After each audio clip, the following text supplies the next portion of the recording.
जनाब बाबू सिंह कुशवाहा साहब रहेंगे और उसमें यह भी तय किया गया है कि अगर उत्तर प्रदेश की जनता इस अलायंस को, इस मोर्चे को सत्ता देती है तो ये तय हुआ है कि 5 साल के टेन्योर में 2 मुख्यमंत्री होंगे, एक ओबीसी समाज के और एक दलित समाज के, और 3 डिप्टी सीएम होंगे जिसमें मुस्लिम समाज का भी एक डिप्टी सीएम होगा।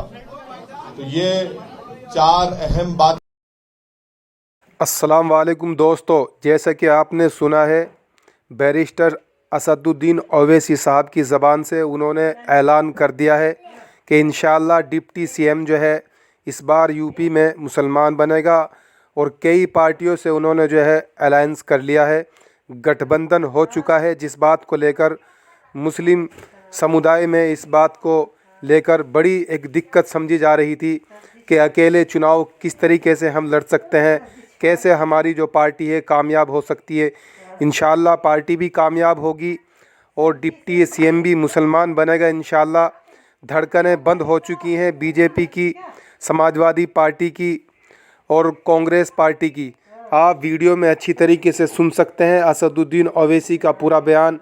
और जितनी भी पार्टियां यहाँ मौजूद हैं, चंद्रशेखर आज़ाद भी इस पार्टी से जुड़ चुके हैं, अलायंस हो चुका है। और वेमन मेश्राम साहब जो हैं उनसे भी गठबंधन हो चुका है। बाकी साथियों, आपको पूछने के लिए अवसर है।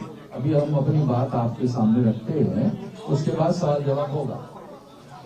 मैं केवल एक बात कहना चाहता हूँ कि ये सारा गठबंधन जो है हम लोगों ने मिलकर किया। इसमें अभी जो महत्वपूर्ण 5-6 पार्टियां हैं और उसके साथ साथ और भी दल इसमें आ सकते हैं, इसके लिए अभी दरवाजे बंद नहीं है।